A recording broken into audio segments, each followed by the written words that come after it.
Hello, I'm John Wilson. Thank you for downloading this edition of Mastertapes from BBC Radio 4.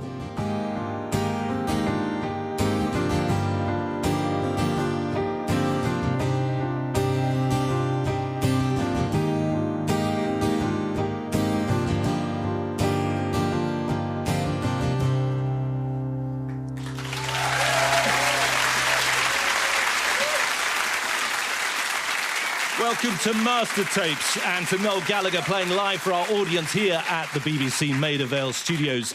As chief songwriter for Oasis, he led Britain's biggest band of the era and sold more than 70 million albums around the world. But after sibling conflict with singer Liam led to Oasis splitting up, he set out on his own in 2011 and released a debut solo album under the name Noel Gallagher's High Flying Birds.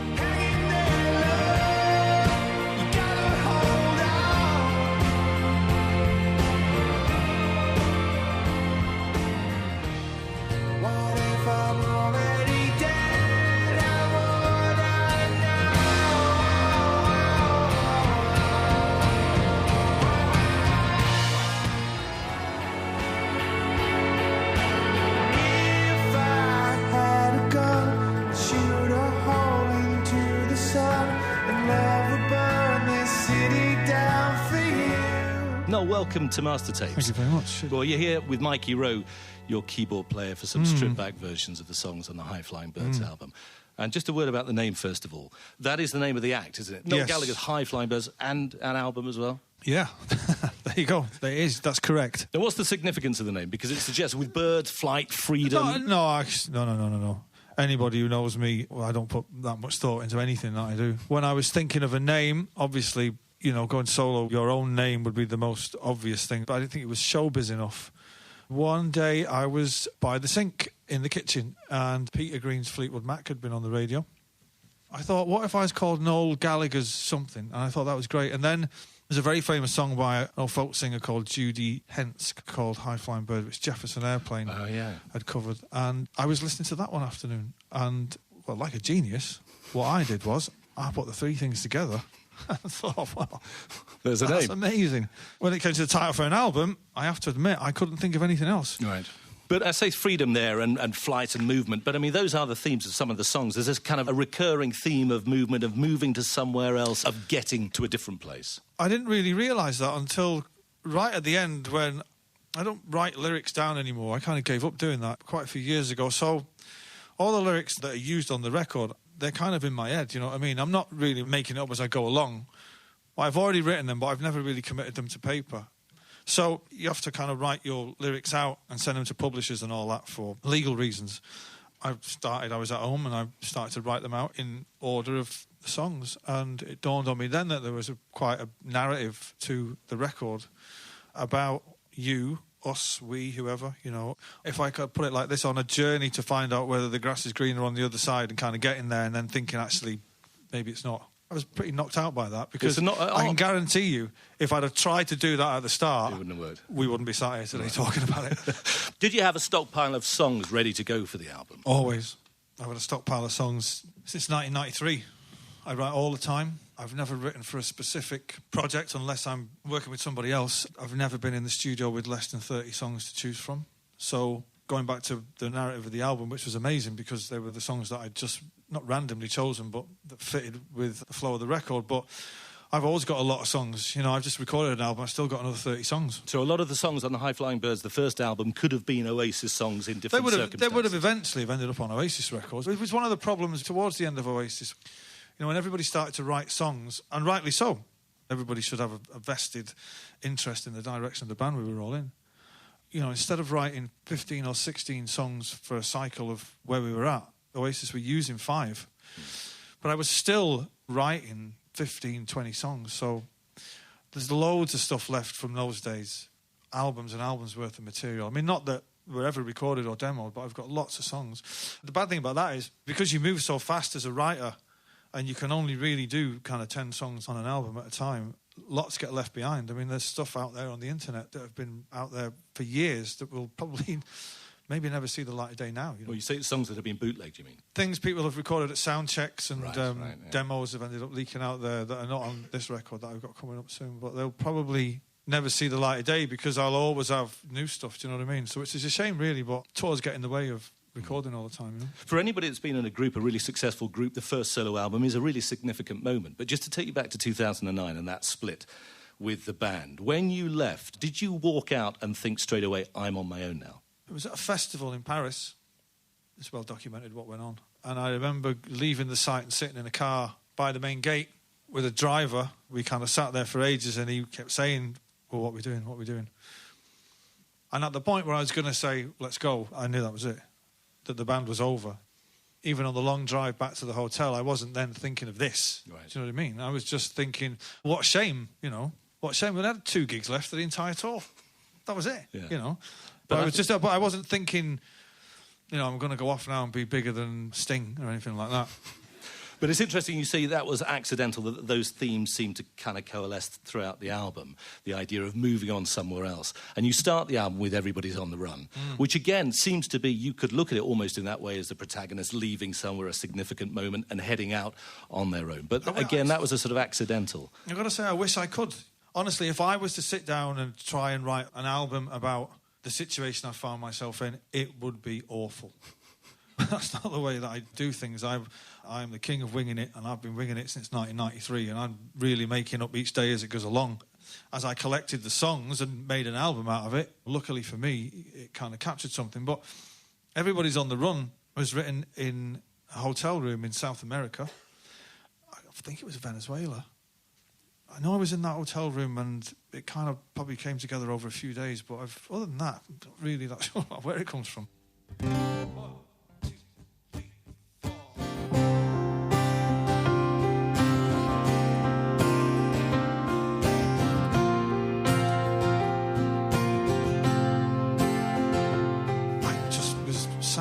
Noodling on the guitar because we were told not to leave our hotel room. An armed security guard outside the hotel room, not because of Liam or anything, but because they do have kidnappings over there. Right, yeah.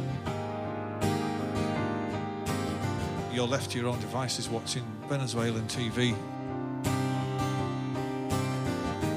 I'm not sure even where the line come from, Everybody's on the Run, because when I write songs, I may sing 50 first lines of that song. And the one that sticks, you know, and you can't find the feeling, that just keeps coming back up and back up and back up. And that's obviously what it is. You can't find the feeling, and all is the same. The pouring rain, you know.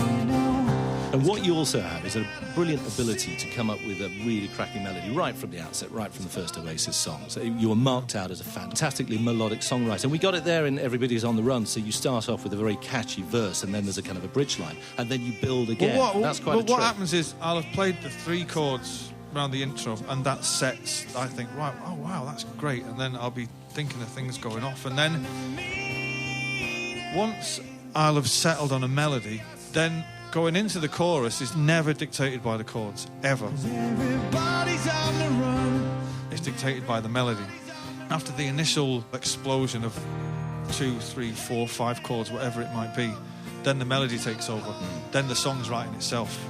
And I'm as much in awe of that as I hope people are listening to it, because I really don't know where it's going half the time. Hanging there low, you gotta hold on, 'cause everybody's on the run, everybody's on the run, and everybody's on the run, everybody's on the run. But it's a really yearning lyric as well. It's a very heartfelt lyric. It's great. When I'd finished the song, I thought, well, that's amazing, and I was suddenly thinking of like the cinema and it being very cinematic. Because it's got an epic sound, the production of Everybody's on the Run. It's got the strings. It's also got a very large choir as well. The Crouch End Choir, yeah. I'd seen them playing with Ennio Morricone at the Albert Hall. On the last Oasis record, we kind of hinted at it a little bit. But when you're making records by committee, it's like if, you know, you're in a band with 5 people and 3 people are not into a choir, they end up getting mixed down on the record. Hanging there low, you gotta hold on, you gotta be strong enough for more. You get to do your own stuff, you do whatever you want, you know, so. Hanging there low, For contractual reasons, we're unable to include complete songs in our downloads. But if you'd like to hear the full version of this and other songs recorded during the sessions, head to the Mastertapes pages at the Radio 4 website. Everybody's on the run.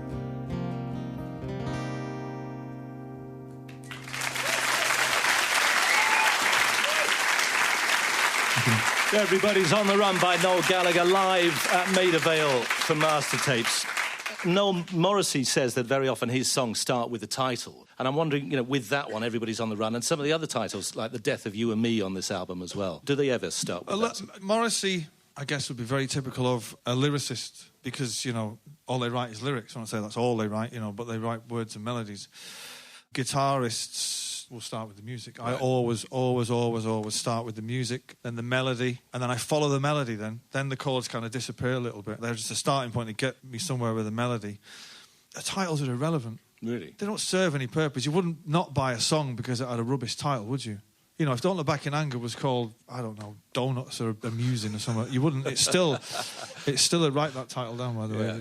It's still a great song.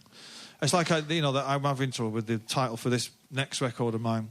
No one's not going to buy it because of the title. And by the same rule, no one's going to buy it because of the title. So you start with the chords, you've got the melody going through your head, and you suggested before that the words are already there. So you're not constantly writing, filling notebooks up with stories and lyrics. I gave up the actual writing a long time ago. I don't like writing. I don't know, there's something that's too rigid about it for me. I know you can kind of keep scrubbing things out and going back to them, but even the thought of writing something down is too much of a commitment to me. But you can keep all of those words in your head then, because if you're going to the studio, as you've said, with 50 songs, they can all be there. You can pick up a guitar, you can think, there's that one that might make a B-side, and you instantly know the lyrics. Yeah, much to the amazement of everybody I've ever worked with, producers have said, so where's the lyrics? Yeah. Because they want a set of lyrics as well in front of them. I've been in the studio with people who've, reams, books, all over the place, It's a funny thing. As soon as when I'm in the studio, in my head, I know I've worked out. I've sang it to myself 1,000 times, so I know what it is. But there still is the sense of maybe this might not sound great when I hear it back for the first time. Because really, when you're kind of writing at home, you're kind of effectively doing a gig for yourself, Do you always have a guitar at home? Is there always one to hand? Yeah. At any given moment, there might be something happening. There's one in the toilet, but there's one in. I've never had a music room. I don't have anything like that. I must have a lock-up somewhere with about 1 million 4-track machines in them that I just... I always think, right, this is it. This is it now. I'm going to learn a 4-track. Any monkey can work a 4-track. Yeah. Any idiot. The minute a manual pops out of anything, that's just a manual. A manual? No, that's like having a proper job, isn't it? And then they just end up gathering dust in the corner. And luckily, I've got recall for music. Although saying that, I can't remember what I did yesterday afternoon, but with songs, it's easy for me. A lot of songwriters, they write chords first, Yeah. Chords are boring, do you know what I mean? They've all been done before. A melody, if you're just pulling it out of the sky, it's an amazing thing, Really Did you always have that as a kid? Was there always a melody going through your head, can you remember, even before you picked up a guitar? That's just the way I write, I've never studied songwriting. There's a great book called Isle of Noises. Not I Love Noises, like the island we live on, Isle of Noises. And it's a lad who'd managed to interview loads of songwriters. Me, Weller, Johnny Marr, Ray Davies, Paul McCartney, Pete Townsend, Sting, everybody. And it's all about the craft of songwriting. Every single person has a different way of doing it. Yeah. And there is no set rules. It's such a gift. It's the most amazing thing that's ever happened to me is the gift to do that. It's brilliant. And is there always a song, is there always a melody going on in your head, even when you're talking? Yeah, my wife will I've been out at dinner, and then the next thing is I'm kind of banging on bottles of water and glasses and all sorts. In a restaurant. Full of people. Right. And she just gets her phone out. Give us a shout when you get to the middle eight, will you? Just take us back to growing up. For those that don't know, you grew up in Burnage in the suburb of Manchester. And the very first sort of musical influences, people always presume it's the Beatles, the first thing that you heard, because a lot of those Beatles melodies seem to kind of have worked their way through in a lot of the Oasis work, particularly. That's one way of putting it, yeah. My dad was a country and western DJ, so he had a big record collection. And we were never into playing records and all that, not when you're kind of young. My first musical influence, I don't know really, probably punk, you know what I mean? But I came to writing music very, very late, and that benefited me in a way. I didn't make my first album until I was 27. So I had 20 years of my musical development to draw on, which is why Definitely Maybe is kind of, it's just an amalgam of everything that I listen to, punk, T-Rex, David Bowie, everything. But I listen to all sorts. You'd be amazed. I mean, people do actually think that I'm kind of walking around the house singing Yellow Submarine in a Sgt. Pepper's moustache. That's just Thursday. Well, that's reserved for Beatles Sunday. I rarely listen. Do you know what? I put on the Beatles the other day for the first time in a couple of years, and do you know what? Brilliant. They're good, aren't they? Absolutely amazing. You don't hear country and western in anything, I don't think. It's never filtered through, is it? Yeah, there's a bit. Maybe on a B-side, I think I'd Pick You Every Time is kind of, in its essence, a kind of country song, I suppose. Yeah. But all those old records that my dad used to have one great thing with, so they're all very, very memorable melodies. And you were working on a building site, I think, with your dad, and then there was a story that you got injured, you had time out, you had a guitar by that time, and you started writing songs. And that was a very productive time then, was it? I was working for a firm in Manchester, which is a big Irish contractors thing, and they put in gas mains. We used to dig the trenches. The end of a gas main fell on my foot, this right foot, one afternoon, and I was on the sick for months. And then when I got back off the sick, I was kind of put in a storeroom, and I used to bring my guitar to work. Nobody ever visited that storeroom for some reason. And if they did, they were looking for, nuts and bolts and washers and all that kind of gear. I should sit and write songs all day. It was amazing. Would Live Forever have come from that time? Rock and Roll Star? Probably in the germs of it, yeah. Maybe not Rock and Roll Star. I wouldn't have written that on acoustic guitar, I don't think. Maybe Live Forever. Yeah, actually, around that time. Because around that time, then I kind of left that job and went off being a roadie in Spiral Carpets. Right. And Live Forever is another one of those songs, that way that you start off with a very strong melody and it builds again and then lifts it into a different place by the time you get to the chorus. I mean, writing a song like that, was that a eureka moment? Did that feel like a breakthrough with that song in particular? Yeah, but that song changed everything for Oasis. For the 2 years before that, we were kind of one kind of band and I was writing one particular kind of song. I guess the term was coined baggy, I suppose. And I wrote that one night and took it to the rehearsal room the next day. The look on Liam's face when I sang the falsetto bit was something I'll never forget. Who's singing that then? He didn't on the record. You do that bit. No, he does it on the record. Does he did it. He did it for about 6 months, and he did it brilliantly. Because he's such a lad. And for him to kind of do it was, you'd see people go, wow, And then overnight he gave it up because it wasn't manly enough for him, I don't know. And then I had to do it, and it was just the most ridiculous thing I had to do for 20 years. Was just go to the mic for that one bit. Did you know instantly with that song? Did you think yes. that's my first classic? I wouldn't have put it in those terms, but I know enough about music to know, and I certainly know enough about indie music to know that is as good as it gets in the field that we're in. Yeah, I knew it. And I knew it. Rock and Roll Star, all those songs, I knew it. Was it the same going back to do the High Flying Birds album? Was there a similar feeling? Because you had to prove yourself. The first time you're in the studio, nobody's heard it. I knew it. Because I'd made so many records. I was out in LA for 4 months, and when you're out there, you kind of adopt an LA lifestyle. I wasn't drinking. I was there on my own, barely went out. I came back feeling fit and strong, and listening back to that album, I thought, this is a moment in time, and I'll be very, very lucky if I capture it again, ever. I know what it's like when you're in the middle of things that just take off and you have no control over it. I've done it before, twice with Oasis. I did it and I remembered it. And I knew coming back. I knew when I was mixing The Death of You and Me, I just knew it. No one was going to touch me after that record. Which is, we should just say, I mean, that's a single and it's got a really different kind of beat. It's got almost like a New Orleans jazz. I don't know what it is. I don't know what it is. I remember listening to the playback in LA and thinking, I can only balls it up from here. Look at the singles off this High Flying Birds album. 5 of the best singles I've ever had. And I just felt it. I was so confident. And it was all to do with the record. I knew it. And, I drove people mad. I do like to blow my own trumpet a little bit. And a lot of the time, it's not deserved. That's a lot of bluster. There is times when I'm thinking, this isn't great. And it just is. There's a song that's coming out on the new record called The Dying of the Light. As I was writing it, every line that I sang, it just all flowed. And I was shocked and amazed. After I'd written Everybody's on the Run and If I Had a Gun and The Death of You and Me, there's always a kind of little bit of a, for me anyway, sadness, because I think, I can't do anything better than that. That's got to be it. I've got to dry up after that. So then when something else comes along and you know it's great, and you feel it's great, I get a wave of happiness. Do you have writer's block at all? Have there been moments where you just haven't been able to write anything for a period of time? Not with music. I've got to say, I'm doing stuff at the minute where I've worked on a record where I've done all the backing tracks, and they're fantastic. It's for a different project altogether, and I can't write a single word for it because I'm not connected to it because I've already done the backing tracks and I listen to them that much. I just like them as instrumentals. What is this, a film soundtrack or something? No, it'll be an album if I ever get it finished, but I've maybe written 2 lines for 10 tracks. But I don't get writer's block because I'm not chasing it. That was the best bit of advice that was ever given to me, and it was by Weller. He said, just don't go looking for it, you know, and if you go looking for it, you're not going to find it. You know, it's like kind of, you know, watching the clock go around. You never see the end. You know, if you don't watch a clock, it's time just passes, doesn't it? It's why I can never, when I'm in the studio and so we'll just write something. I can't do that, you know what I mean? I'm kind of, it's got to fall out of the sky for me, which is why when I'm out at dinner or having lunch with the kids or something and it finds me, that's it, I've got to go, you know, and I've got to get it down somehow.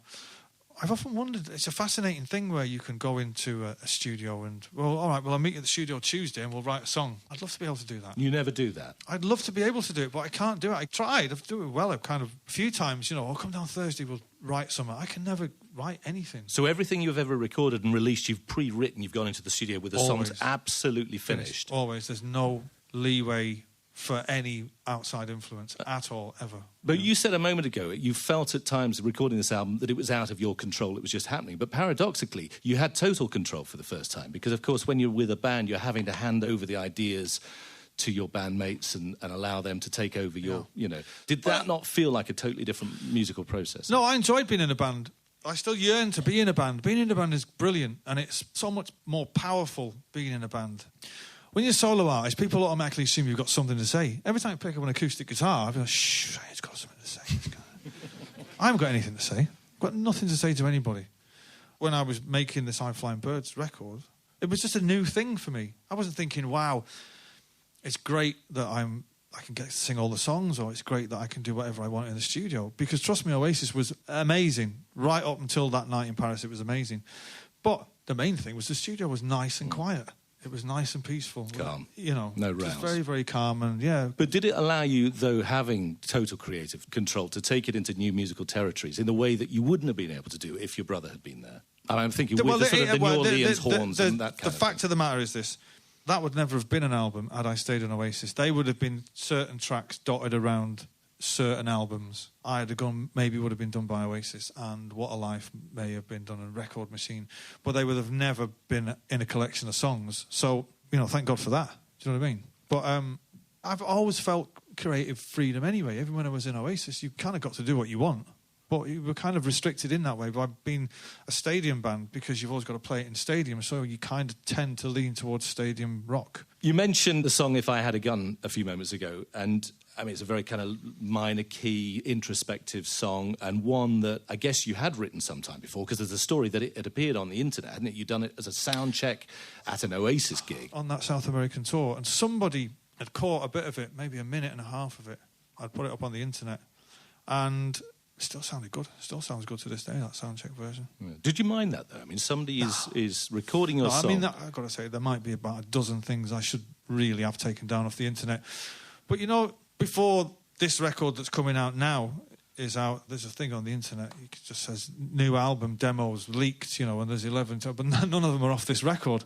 And if they were, I would have had them taken down. Do you know what I mean? Right. But they're out there now, and I don't really mind that. You know, they're for fans, isn't it? It's there. It takes too much energy to fanny about trying to get somebody to sue somebody to get them taken down. I've already moved on from that.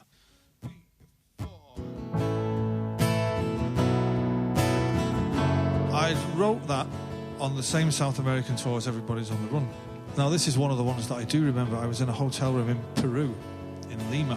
If I had a gun, I'd shoot a hole into the sun, and love would burn this city down for you.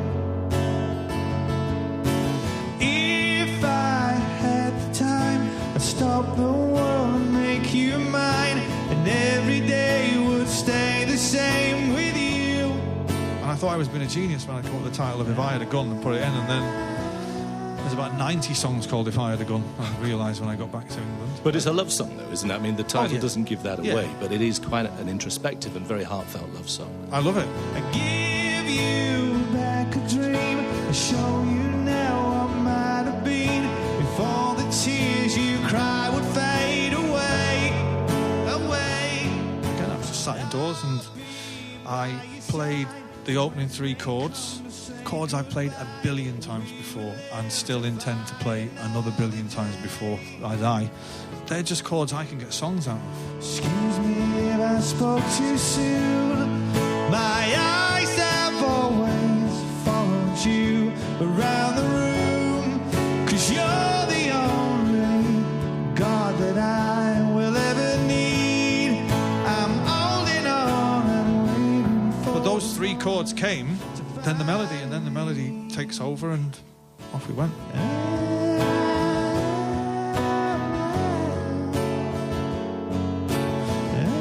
You know, songs, when I'm writing them, they suggest a mood to me. That's all it is, for weeks or days, or however long it takes. It's just a mood, and that's quite a plaintive, to me, romantic. When it gets to the chorus, it's kind of very uplifting and spiritual, but it's kind of quite holy as well, I suppose. I hope I didn't speak too soon. My eyes have always followed you around the room, 'cause you're the only God that I will ever need. I'm holding on and waiting for the moment for my heart to be unbroken by the sea.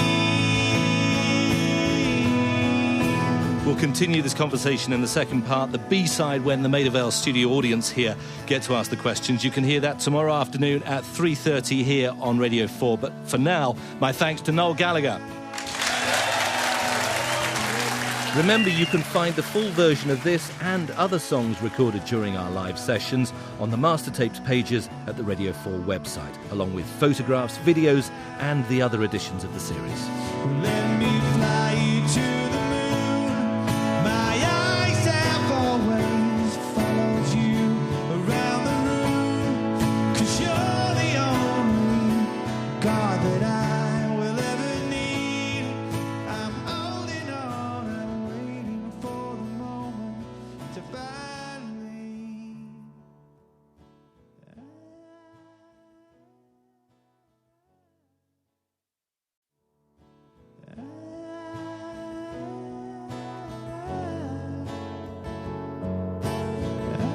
Hello, I'm John Wilson. Thank you for downloading this edition of Mastertapes from BBC Radio 4. If I had a gun, I'd shoot a hole into the sun, and love would burn this city down for you.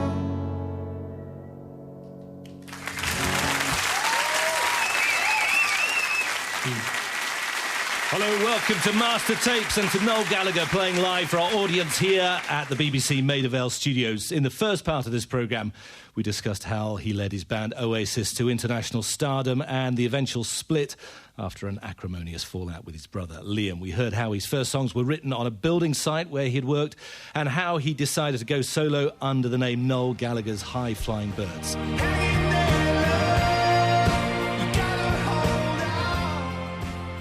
King of winging it, and I've been winging it since 1993, and I'm really making up each day as it goes along. People do always think that I'm kind of walking around the house singing Yellow Submarine in a Sgt. Pepper's moustache. I put on the Beatles the other day for the first time in a couple of years, and do you know what? Brilliant. They're good, aren't they? Absolutely amazing.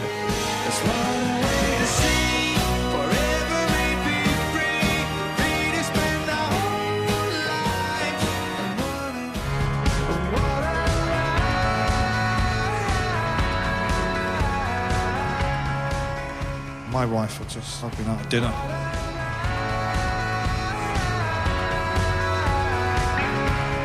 You know, and then the next thing is I'm kind of banging on bottles of water and glasses and all sorts. In a restaurant. And she just gets her phone out. Gives a shout when you get to the middle eight, will you? If you missed the first part, the A-side, you can download it from the Mastertapes pages on the Radio 4 website. But now it's the turn of our studio audience here to ask the questions, and we'll have more live music. Before that, Noel, I normally ask our guests about the relationship with an audience and who you're writing for. Do you write for these people here in the room, or are you writing primarily for yourself? I certainly don't write about myself. Do I write for them? I don't know. I don't like to get into things like that because, I don't know, you've got to kind of detach yourself from it a little bit, I think.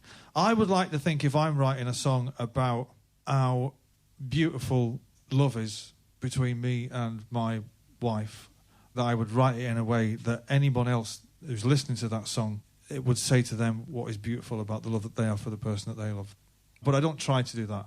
I don't write personal songs, because I remember being a child and reading interviews, and they're only too willing to tell you what their songs were about, and you kind of spoiled it for you. Do you know Takes what I mean? away some of the magic. Yeah, totally. It's about my dog, and, I thought it was about me, So there's a universality of the themes which you want people to tap into, but a lot of them must be about you. Listen, if I was to write a song about me, it would be rubbish blues. Woke up this morning, but not a great deal going on. I might watch Match of the Day from last night. That's it. I don't do anything interesting. I mean, obviously, this is quite interesting, but on a day-to-day basis, if you want songs about going to the supermarket, I'm your man.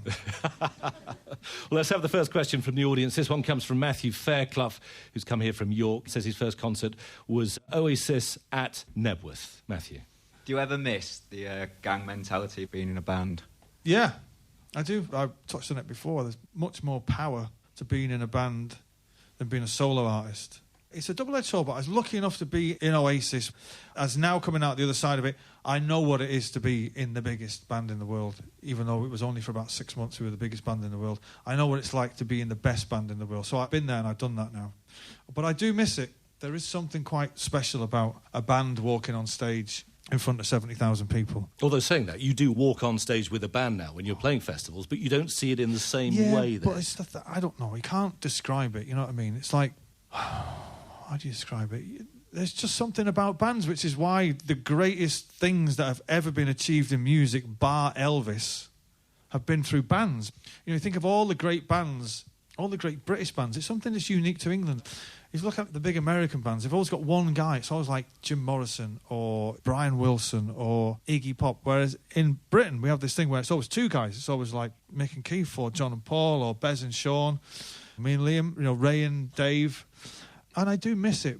But on the other hand, I've done it, and it's not something I ever yearn to go back and do. Once you've done it, you've done it. But in the first part of this programme, we talked about that moment when you left the band after a row with your brother, and you knew you had to head out on your own. But did you ever consider putting another band together, rather than it being a Noel? Never. Once you've been in that band, that's it. Trying to find another singer. No way. If I'd have done that, I get compared enough to Oasis as it is. If you'd have done that and got a singer and you're still kind of stood in the wings writing the songs, that's not for me, you know what I mean? I was quite confident enough to do this, and this is new, and it's still a trip, do you know what I mean? I still don't know what I'm doing half the time, but being in a band, I wouldn't be in another band other than Oasis. But it's interesting, just a few moments ago, you said, I'm still coming out of Oasis, even though that band effectively split, 5 years ago now. Yeah. You still feel like you're in a transition period. Listen, you're talking to a person that gets asked about it every single day of his life. Every day I do an interview, I've got to ask you. Well, no, you don't really, do you? But no, I know I have to ask you, is there any chance Oasis will be getting back together? Well, and if there was, think I'd be announcing it in your fanzine? No, I wouldn't. Okay. What about Mastertapes on Radio 4? Or on your chat show.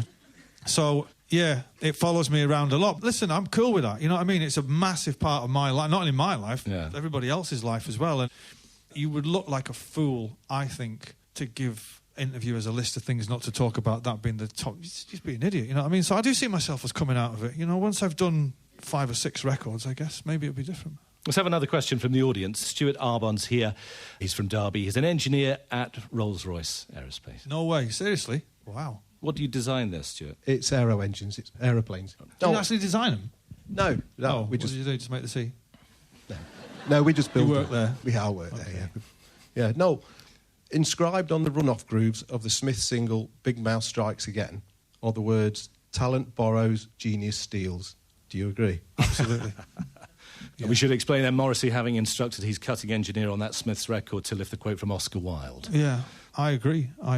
Steals is maybe a strong word, but I do allow myself to be influenced by also. I mean, I'm a product of my record collection. I don't claim, and never have done, to be doing anything original. I'm not singing about things or playing any chords or any of that nonsense that people haven't heard a million times before, I see myself as a lad from a council estate who had bothered to have the time to learn himself how to play the guitar and had a gift for melody, and that's it. I don't think I'm better than anybody else at anything else in life apart from being me. That's it. When I'm on the tube or in the supermarket or picking the kids up from school, I'm just like everybody else. And aside from the obvious musical homage to the Beatles throughout Oasis, I mean, there have been recurring references, haven't there, within song titles, within lines from songs? Round about the time of Be Here Now, there was an epidemic. I mean, all around the world, and most of Liam's songs and whatever have a huge Beatles influence. But, Slade were as important to me.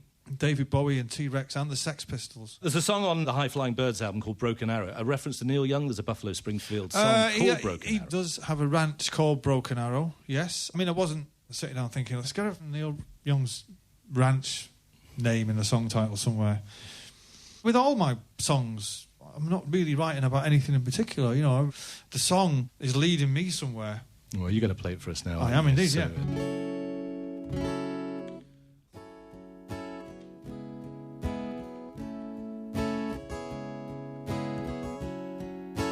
So you can't tell us anything about what it means, any of the lyrics? Well, first and foremost, it's a bloody good song. A fallen angel with a broken arrow. She come for me and ease my trouble mind. Can I tell you what it's about? Shine a light out. 99.9% of my songs deal in metaphors and symbolism of some kind. Leave me in peace. I'm on the side of the angels. If I die in a dream, let me live my life. But all the lies that they have told me make me want to shiver when I'm lost and I'm lonely. That's not gonna ease my troubled mind. I wrote the misty morning bit on the front doorstep at breakfast, and it was a misty morning.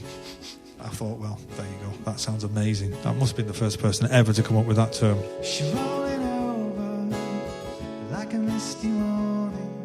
For contractual reasons, we're unable to include complete songs in our downloads. But if you'd like to hear the full version of this and other songs recorded during the sessions, head to the Mastertapes pages at the Radio 4 website. That's not gonna ease my troubled mind. So you've only got to say that a fallen angel with a broken arrow, she come for me and ease my troubled mind. That's it. If that doesn't speak to you in some way, then you're dead inside. A fallen angel with a broken arrow.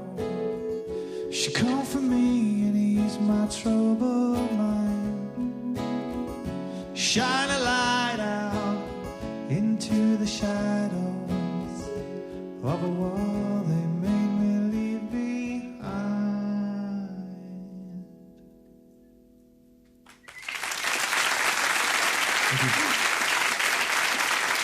Broken Arrow from the album Noel Gallagher's High Flying Birds by our Mastertapes guest, Noel Gallagher. Next question from the audience comes from Hannah Simmons, who's a music publisher from Kent. Hannah. How do you feel about people writing songs for other artists to record? Do you feel that songs lose some of their meaning when penned by one person and performed by another? We live in a time now where I'd say 90% of the people, they don't write their own songs anymore. And they get away with it because of iTunes and the internet, because there's no album covers anymore. So nobody looks at who's writing the songs and who's arranging the songs and all that. It's something that I've been asked to do on a couple of occasions, and I just think they're just performers, aren't they? Unless you do your own stuff, what are you? You're just a performing seal for somebody else. You've never written for another artist, then? I've co-written now. Obviously, I've co-written tracks with the Chemical Brothers and all that. No, I've never written a song for anybody else. I wouldn't have the nerve to ask anybody else to write me a song. Write your own songs. What are you asking me for? I mean, I know it's a thing and people do it, but that's what's ruining music. These teams of songwriters. I was at the Ivor Novello Awards once, and this is not word of a lie, Song of the Year. 9 people got up to accept this award. 9 people, right? And the winner is the songwriter, and they read out all these names, and they all got up and they all gave a little speech. I was with Ray Davis, and I'm like, how did 9 people write a song? It took him longer to read the names out than the song. But what Hannah's asking there about is the delivery of the song and the meaning as well. So in Oasis, when you were delivering a song, usually for Liam to sing, did you have to sit down with him in the studio and say, right, here are the lyrics and this is what it's about? Did he have to ever understand the motivation? Bless you. Bless you.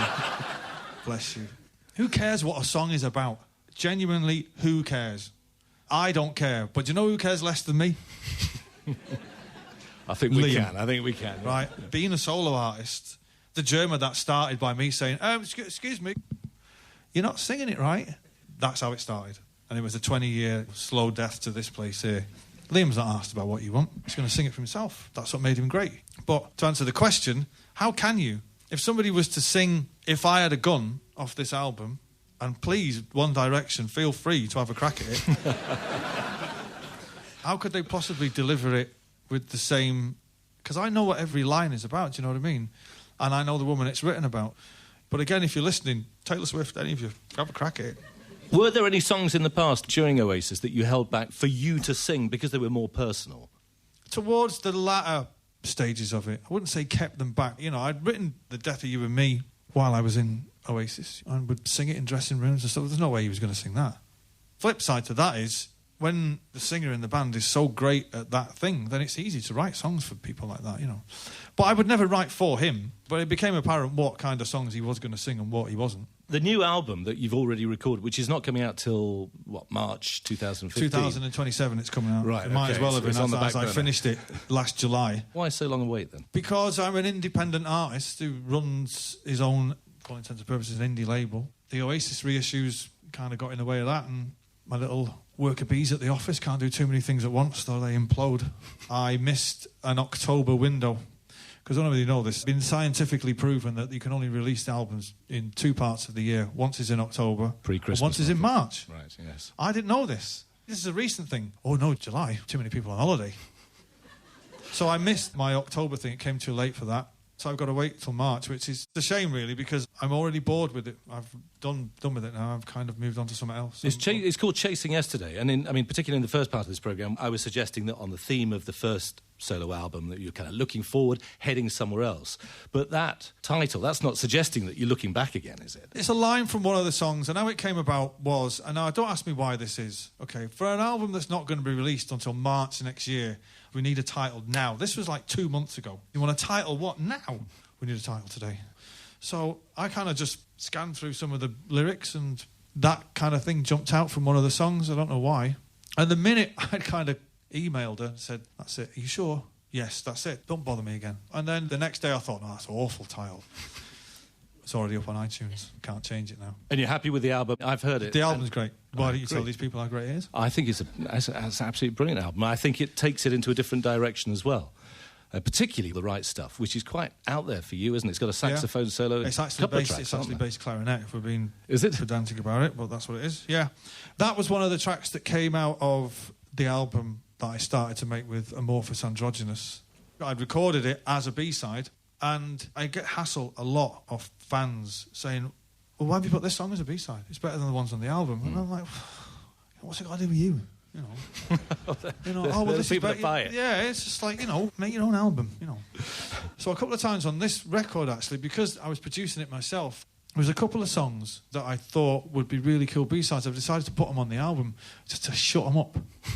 The Right Stuff was one of those, and actually it came out really, really great. It's about as far removed from Supersonic as you're ever going to get. Yeah, it is. The first track on the album is called Riverman. Nick Drake title? Is it really? Don't spot. Everyone always says that. My missus, when I wrote Bag It Up off Dig Out Your Soul, and I love my wife, and she's brilliant. She said, oh, what, Bag It Up? It's a Jerry Halliwell song in it. I was like, what? I thought it was being brilliant, you know what I mean? But Riverman, is it a Nick Drake song? It is one of the great Nick Drake songs. Really? But you've not heard that? I'm not really a fan. I don't dislike Nick Drake. I like his comedic father, Charlie.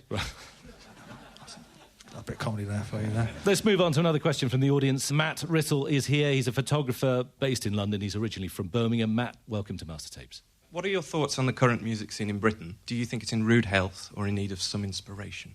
You've only got to look at the charts, really. What happened at the end of the 90s, all those bands used to be in the top 10, like us and the Manics and Pulp, the Verve and Suede and Blur. And I think that bands like that have been marginalised and sidelined, and there's X Factor and all that kind of thing, but you name me the last great band that come out of this country, there's not been a great band in the last 10 years. Well, the marketing men would say One Direction because you just look at what they've done in America. Yeah, but they're not a band, they're a group. And good luck to them, lads, you know what I mean? They were like all working in Blockbuster 3 years ago, and good for them. But there's just no bands anymore. The Arctic Monkeys and Kasabian, that's 10 years ago now. And shame on those two bands for a start, because they didn't inspire anybody else. I don't know. The working classes have not got a voice anymore. There doesn't seem to be a noise coming from the council estates. You know what I mean? Music is very middle class. I'd have eaten Bastille alive in an afternoon in the 90s. One interview, destroyed, gone, never to be heard of again. Easy, Adam for breakfast. My bass player summed it up. We constantly say, where's the next band coming from? And he's rightly so says, never mind the band, where are the people? I don't know, it's a... Maybe they're making dubstep records or grime records, or they're making records in a totally different musical form, and maybe, you know, rock and roll has had its day. Yeah, but they've been saying that since the Beatles, haven't they? When I first started, I wanted to get in the charts and wreck it. Like, you know, stamp Phil Collins out, you know what I mean? And Wet, Wet, Wet, they've got to go. And all that 80s gear, we don't need that anymore. I don't see a Rage, or I just don't see anything from the working class. I'm sorry, but I just don't see it. What did you think about U2 releasing their last album for free? I don't know, you'd have to speak to them about it. I'm friends with those guys and I've been friends with them for 20 years, but they felt that it was the right thing for them to do, but what do I think about it? See, all this started with Radiohead, didn't it? People have been reacting to that ever since. Pay whatever you wanted, and then, you know, then everybody went mad. Remember the Kaiser Chiefs were like, make your own record, we'll give you £1 if you make it. If you make your own track list, we'll give... What? You're giving people £1? I mean, it remains to be seen how Coldplay react to it. You know, I firmly believe that we'll all get a knock on the door at some point over the next 2 years. You know, Chris will be stood there. All right, man. Yeah, you know, it's a Coldplay album. And you just go, oh, thanks. And then there's a ladder and you'll say, yeah, you know, bass player, he's just fixing the gutter in. You go, all right. Johnny's round the back, he's doing the gardening. And I think Will's going to put the recycling out. So, you know, enjoy. You know. And then he'll come back and say, oh, I forgot. Here's a tenner. Who knows what's going to happen? But for the record, no one's getting anything out of me for free. Another question from the audience. It actually comes from a BBC Radio colleague of mine, a friend of yours, Mr. Gary Crowley. No way. They've let you out for the day, Gary, have they? Let him in here, more to the point. In a sense, it's kind of too easy now. You know, you can sort of name-check a B-side or an album track, and I can sort of access it within the space of a minute. That emotional access has kind of diminished. Totally. When you guys first happened, you know, the internet was in its infancy. It's so easy now. The turnover is so fast. Our boredom threshold is so small now. Any thoughts? Yeah, I was actually getting bored listening to that question. I was going to say, I'm joking. Question or manifesto, Gary? I'm joking. I'm sure this will end up on the cutting room floor. I'm only joking. I think that what the internet has done has destroyed everybody's sense of adventure and magic. I'm going to tell you, Lars Ulrich, who's a friend of mine, bizarrely, I know it's weird, okay? Drummer from Metallica. Metallica, yes. When he was just starting a band, all his favourite heavy metal bands were from Britain. And he decided that if he was going to start a band, he had to come to London. He had to come to England and go to these clubs, go to these record shops. That doesn't happen anymore. And I'll tell you why. Because some middle-aged conservative American went, hey, wouldn't it be cool if we could bring the world here? No, it isn't cool. If you wanted to experience the Oasis phenomenon, people used to come all over the world to see us play in a stadium, just to see these people singing Don't Look Back in Anger. They don't have to do that anymore because they can watch it in Kuala Lumpur and go, oh, yeah, a lot of skinheads, yeah. I tell you what, if Oasis was starting today, we'd have never got to Definitely Maybe. Because we were going 3 years before anybody cared about us. We would have been dismissed instantly. And then people would have drifted away and done something else. But you were allowed to build it up. You were allowed to hone your craft, yeah. You know, we were allowed to get to that point where I wrote Live Forever, and then it all changed. If we'd have been in the modern age, I don't think we'd have got that far because we wouldn't have been allowed to be rubbish. The first track on the debut Oasis album is Rock and Roll Star, and I think it's on that theme that Sarah Simmons has our final question today. Sarah's come from Wales and says Oasis has been her favourite band since the age of 6. Sarah. Would you rather be a bald Rod Stewart or a fat Mick Jagger? Bald Rod Stewart. That's a brilliant question. Exactly. It's a great question. A bald Rod Stewart. Is there any point to a bald Rod Stewart? Hang on, Rod Stewart, great voice. Does it matter if he's bald? If he's singing Do You Think I'm Sexy? A fat Mick Jagger. If he's singing Jumping Jack Flash, that's going to look bad as well. It's a tough one, isn't it? Yeah, I think I'd rather be a fat Mick Jagger because he's Mick Jagger. But it's about rock and roll vanity, really, isn't it? It's about the importance of image. Well, yeah, I mean, I'm blessed with astonishing hair. I'm still not dyeing it to this day, which, to the annoyance of Paul Weller, I have to kind of stick it right in his face. It's Paul Weller who said, actually, once that you need 4 things. You need the songs, you need a good lawyer, you need the waistline, and you need a haircut. Yeah, well, the man has spoken wise words down the years, and there you go, another set of wise words. I don't know about the lawyer, though. You don't need a good lawyer. You don't? No, I need a good wife. And the master plan from now, you wrote a song called The Master Plan when you were back in Oasis, but how far are you looking ahead now? New album coming out early next year, but then the game plan after that? I only really go to the end of...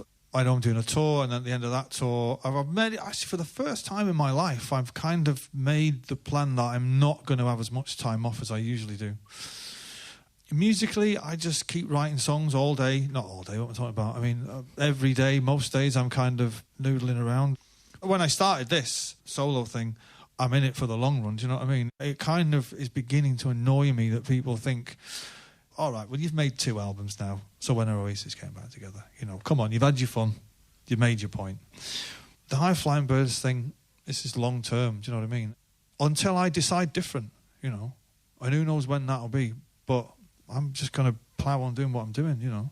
You're going to play us out with a version of What a Life from the first album. Just a few words about that song, because on the recorded version, it's got a kind of a house style. It's got a dance beat behind it. Kind of very different feel to a lot of the songs on the album. I was sat at home. I developed this really brief sleepwalking thing. Only lasted about a week. I kept waking up on the couch and in the kitchen and stuff like that. I remember calling Serge from Kasabian. He said, "You still sleepwalking?" I went, "Yeah." He went, "Oh, what a life." And I thought, what a title for a song. 1, 2, 1, 2, 3.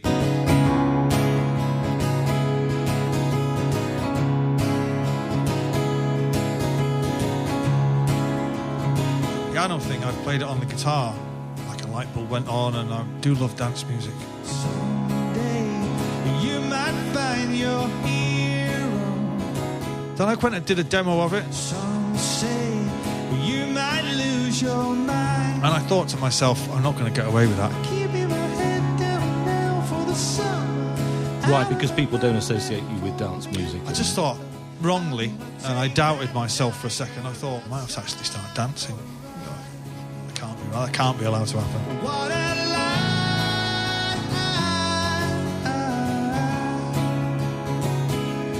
What a life. And I remember doing a demo, and I brought it home and I played it to Sarah. She loves dance music. And I put it on, and she was like, "Yeah, it just repeats the same thing again and again, though, doesn't it?" And I was like, "But it's good, though, right?" She's like, "No, not for me." And as it became, like, huge, I dedicated to her every night. She's at one of my gigs. She gets properly annoyed by it. Over the sunset, on the horizon, and maybe a dream, but it tastes like poison. I'm gonna take that tiger outside for a What can I say about that song? I don't know. I was following my instincts with it. what a That's all we have time for in this edition of Mastertapes. Thanks to our audience here at the BBC Maida Vale Studios, to Mike Rowe on the keyboard, and our special guest, Noel Gallagher.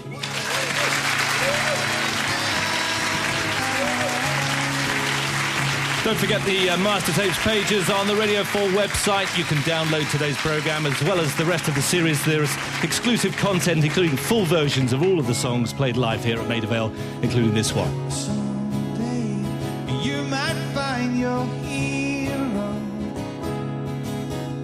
Some say you might lose your mind. Remember, you can find the full version of this and other songs recorded during our live sessions on the Mastertapes pages at the Radio 4 website, along with photographs, videos, and the other editions of the series. Woo-hoo.